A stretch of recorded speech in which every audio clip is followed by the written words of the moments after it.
Hi friends, welcome to my channel. This is AK Suman. So இந்த weekend பார்த்தீங்கன்னா ஒரு movie review பற்றி தான் பார்க்க போகிறோம். அதுதான் ஆவேஷம். ஸோ இந்த மூவி வந்து ஒரு மலையாள ஃபிலிம் அண்ட் இது ரிலீஸ் ஆன டேட் பார்த்தீங்கன்னா April 11. அண்ட் இதை ப்ரொடியூஸ் பண்ணது பார்த்திங்கன்னா நசீரியா நசீம் அண்ட் அன்வர் ரஷீத். ஸோ இவங்க தான் வந்து ப்ரொடியூஸ் பண்ணியிருக்காங்க. ரிவ்யூ பார்க்குறதுக்கு முன்னாடி நம்ம சேனலுக்கு புதுசாக இருந்தீங்கன்னா அந்த சப்ஸ்கிரைப் பட்டன் கிளிக் பண்ணிக்கோங்க. அப்போ தான் நம்மளோட அப்டேட்ஸ் உங்களுக்கு ரெகுலராக வரும். அண்ட் நம்ம சேனலில் போடுற ரிவ்யூ முடிஞ்ச அளவுக்கு ஸ்பாய்லர் கண்டென்ட் அவாய்ட் பண்ணி போட்ட ரிவ்யூ. அண்ட் இந்த வீடியோ உங்களுக்கு பிடிச்சிருந்தா கடைசியாக லைக் பண்ணிடுங்க. ஸோ வாங்க ரிவ்யூக்குள்ளே போகலாம்.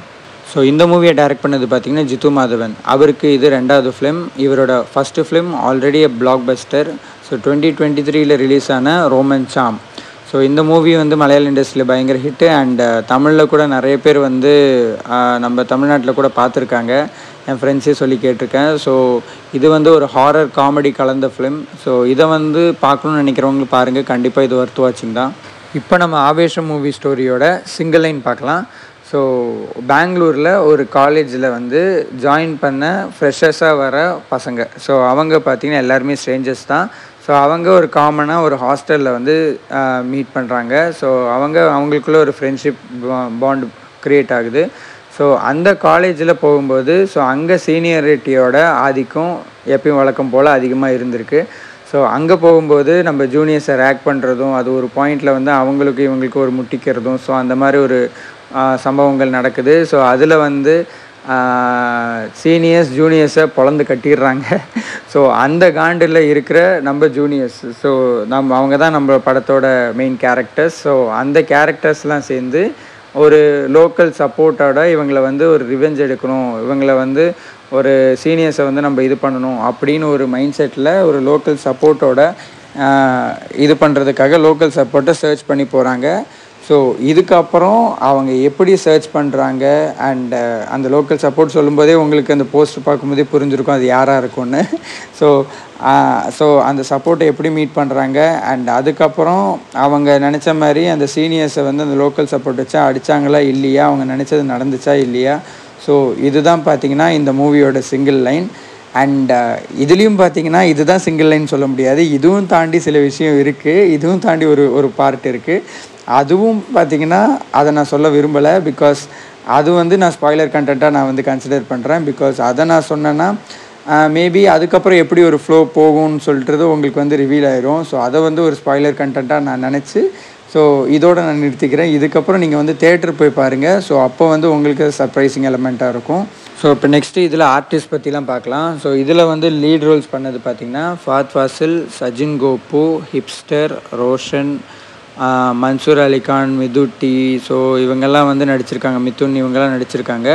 ஸோ இப்போ இதில் மெயினான லீட் ரோல் பார்த்திங்கன்னா இந்த படத்தோட ஒரு ஆணி வேரே பார்த்திங்கன்னா நம்மளுக்கு விஷுவலாக ப்ரெசன்ஸ் ஆகிறது நம்ம வந்து ஃபாஃபா தான். ஸோ ஃபாத் ஃபாசில் தான். ஸோ அவரோட நடிப்பு எல்லாருக்கும் தெரிஞ்சது, ஈவன் தமிழ் இண்டஸ்ட்ரிக்கும் தெரிஞ்சது. ஸோ நான் தேட்டரில் போய் பார்க்கும்போதே பார்த்திங்கன்னா அவ்வளோ தமிழ் ஃபேன்ஸ், அவ்வளோ மெயினாக எனக்கு தெரிஞ்சு ரோமன் சாம்கான அந்த டேரக்டருக்காகவும் அண்ட் அதையும் தாண்டி ஃபஹத் ஃபாசிலுக்காக தான் அவ்வளோ கூட்டம்னு எனக்கு தோணுச்சு. பிகாஸ் அது வந்து ஒரு தமிழ் டப்புடும் கிடையாது, வெறும் சப்டைட்டில் இருக்கிற ஒரு மூவிக்கு இவ்வளோ தமிழ் ஆடியன்ஸ், அதுவும் இந்த நைட்டில் பார்க்கும்போது எனக்கே ஷாக்கிங்காக இருந்துச்சு. இது தமிழ் படமா இல்லை மலையாளம் படம் தானா அப்படின்னு ஒரு டவுட் வந்துச்சு.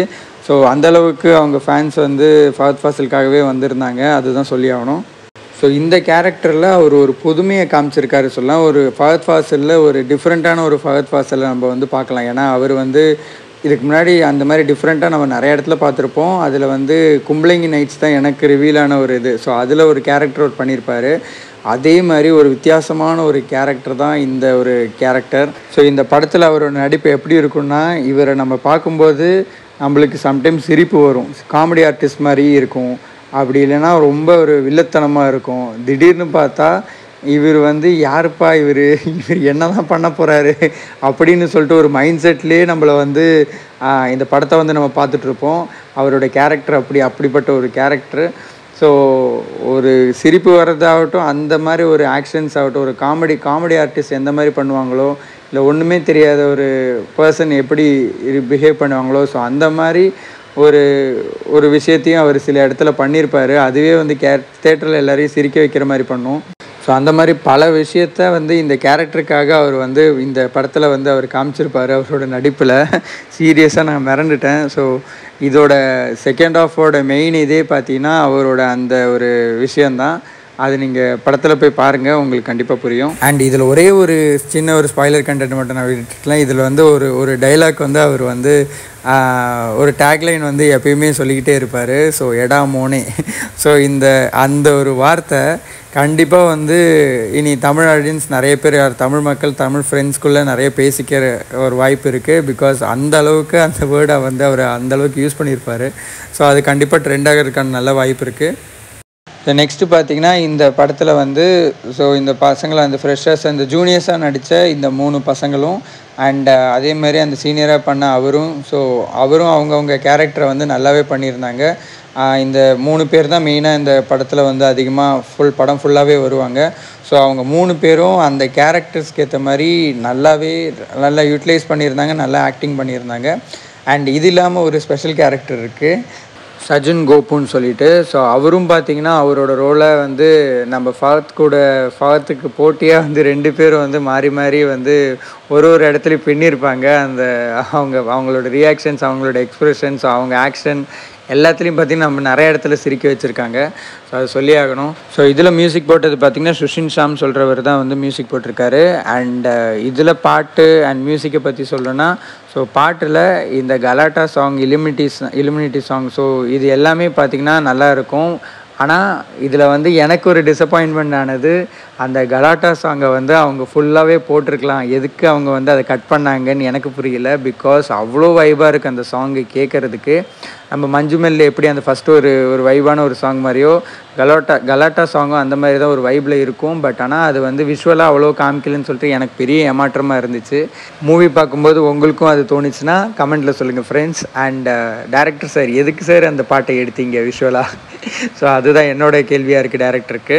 ஸோ இந்த ஃபிலிம் எப்படிப்பட்ட ஃபிலிம்னா, ஒரு மாஸ் ஆக்ஷன் என்டர்டெய்னரான ஒரு காமெடி ஃபிலிம். ஸோ இது எல்லாமே கலவையான ஒரு ஃபிலிம். இது நம்ம எதையும் இது பண்ண முடியாது. இதுவே வந்து இந்த ஸ்டோரியை வந்து நம்ம ஃபுல் அண்ட் ஃபுல் ஒரு மாஸ் ஓரியன்டாகவே எடுத்திருக்கலாம். சில பேர் எடுத்திருப்பாங்க, மேபி நம்ம இண்டஸ்ட்ரியில் அதை எடுத்திருப்பாங்க. பட் ஆனால் அதை வந்து அப்படியே மாற்றிட்டு இதை வந்து காமெடியாகவும் ஆட் பண்ணது ஒரு பெரிய ஒரு ப்ளஸ்ன்னே சொல்லலாம். அதுதான் இந்த படத்தோட வந்து ஒரு புதுமைன்னே சொல்லலாம். அண்ட் இந்த படத்தோடையும் அண்ட் மலையாள இண்டஸ்ட்ரியோட ஒரு பெரிய ப்ளஸ்ஸாக நான் பார்க்குறது, இதுவே தமிழோ இல்லை எப்படியோ இருந்தால் மேபி சம்டைம்ஸ் ஒரு ஹீரோயின் ரோல் கண்டிப்பாக அங்கே வந்து வச்சுட்டு ஒரு லேடி கேரக்டரை வச்சுட்டோ இல்லை வந்து ஹீரோ கேரக்டர் வச்சுட்டோ அதுக்கேற்ற மாதிரி, இல்லை வந்து சைட் கேரக்டர் வச்சுட்டு அதுக்கேற்ற மாதிரி ஒரு போர்ஷனை வந்து அவங்க ஆட் பண்ணுவாங்க ஸ்டோரியில். பட் ஆனால் இந்த இதுலேயும் சரி, இதுக்கு முன்னாடி வந்த பிரம்மயுகத்துலேயும் சரி, மஞ்சுமெல்லையும் சரி ஒரு ஹீரோயினும் கிடையாது. பிகாஸ் அந்த ஸ்டோரிக்கு ஹீரோயின் தேவையில்லை. ஹீரோயின் இல்லாமையே படம் எடுக்கலாம், அந்த ஸ்டோரிக்கு அவ்வளோதான் தேவைன்னு சொல்லிட்டு அந்த ஆர்டிஸ்ட்டை மட்டும் வச்சு எடுத்த ஒரு படத்துலேயே இதுவும் ஒரு ஹிட்டு தான். ஸோ அதுதான் இவங்களோட ப்ளஸ்ஸாக நான் நினைக்கிறேன். கேரளா இண்டஸ்ட்ரியை பொறுத்த வரைக்கும் எது தேவையோ அதுக்கு மட்டும் அவங்க செலவு பண்ணி, அதுக்கு மட்டும் அவங்க இன்வெஸ்ட் பண்ணி அதை வந்து ப்ரொடியூஸ் பண்ணி அவங்க வந்து படம் எடுக்கிறாங்க. ஸோ அதுதான் அவங்களோட பெரிய ப்ளஸ்ஸாக நான் பார்க்குறேன். அண்ட் இந்த மூவியோட கிராஃப் பற்றி சொல்லணும்னா, ஸோ ஆரம்பத்தில் காலேஜ் ரேகிங் அப்படின்னு சொல்லிட்டு ஒரு காலேஜ் வைபோடையே போயிட்டு செம சிரிப்பாக போகும். ஃபஸ்ட் ஆஃப் உங்களுக்கு போகிறதே தெரியாது, டக்குன்னு இன்ட்ரோல் பிளாக் வந்துடும். என்னடா இதுக்கப்புறம் என்னன்னு தெரியறது தான் செகண்ட் ஹாஃபு. அந்த செகண்ட் ஹாஃப் பார்த்திங்கன்னா உங்களுக்கு ஸ்டார்டிங் கொஞ்சம் லைட்டாக ஒரு ஸ்லோவான மாதிரி தோணும். பட் ஆனால் ஸோ என்ன தான் நடக்க போகுது அப்படின்னு சொல்லிட்டு ஒரு பரபரப்புலேயே கொண்டு போவாங்க. அண்ட் ஃபைனலாக இருக்கிற அந்த 15 to 20 minutes so full and full ஃபாத்தோட ட்ரீட்டு. ஸோ அந்த அளவுக்கு வந்து அவர் வந்து ஆக்டிங்கில் வந்து பயங்கரமாக பர்ஃபார்மன்ஸ் பண்ணியிருப்பார் அந்த ஒரு 20 minutesல. ஸோ ஸ்டோரி வைஸ் பார்த்திங்கன்னா அது ஒரு சிம்பிளான ஸ்டோரி தான். பட் ஆனால் அதை கொண்டு போன விதம் அண்ட் எடுத்த விதம் அண்ட் அதோட ஸ்க்ரீன் ப்ளே, ஸோ அதுதான் இதோட பெரிய ப்ளஸ். ஸோ ஓவராலாக இந்த மூவி பார்த்திங்கன்னா ஒரு மாஸ் என்டர்டெய்னரான ஒரு காமெடி ஃபிலிம். ஸோ இதை வந்து கண்டிப்பாக நீங்கள் வந்து ஒரு ஃப்ரெண்ட்ஸ் ஃபேமிலியோட கண்டிப்பாக பார்க்குறதுக்கான ஒரு வைவான ஒரு ஃபிலிம் தான். கண்டிப்பாக நீங்கள் தேட்டரில் போய் பார்க்கலாம், வர்த்து தான். அண்ட் இந்த மூவியோட ஓவரால் பட்ஜெட் பார்த்திங்கன்னா நீங்களே ஷாக் ஆவீங்க, ஜஸ்ட் 20 crores தான் ஃப்ரெண்ட்ஸ். ஸோ அங்கே மலையாள இண்டஸ்ட்ரீஸில் அந்த கம்மி பட்ஜெட்ஸ்லேயே எடுத்து அவங்க வந்து அதையும் தாண்டி ப்ராஃபிட் எடுக்கிறதுனால அங்கே வந்து ஒரு லாஸ்ன்ற ஒரு விஷயமே வர மாட்டேங்குது. இதுதான் உண்மை. ஓகே ஃப்ரெண்ட்ஸ், இந்த ரிவ்யூவோட எண்டுக்கு வந்துட்டு இந்த ரிவ்யூ பிடிச்சிருந்தா லைக் பண்ணுங்கள் அண்ட் உங்கள் ஃபீட்பேக்கை கமெண்ட்டில் சொல்லுங்கள். பிகாஸ் அந்த ஒரு விஷயம் தான் என்னை வந்து இன்னும் பெட்டர் பண்ணவும் இம்ப்ரூவ் பண்ணவும் முடியும். அண்ட் நீங்கள் ஆவேஷம் மூவி யார் கூட போய் பார்க்கணும்னு நினைக்கிறோம் அந்த தமிழ் ஃப்ரெண்டுக்கு இந்த வீடியோ லிங்க்கை ஷேர் பண்ணுங்கள். மீண்டும் ஒரு ரிவ்யூவில் சந்திப்போம். அதுவரை தேங்க்யூ ஃப்ரெண்ட்ஸ், டேக் கேர்.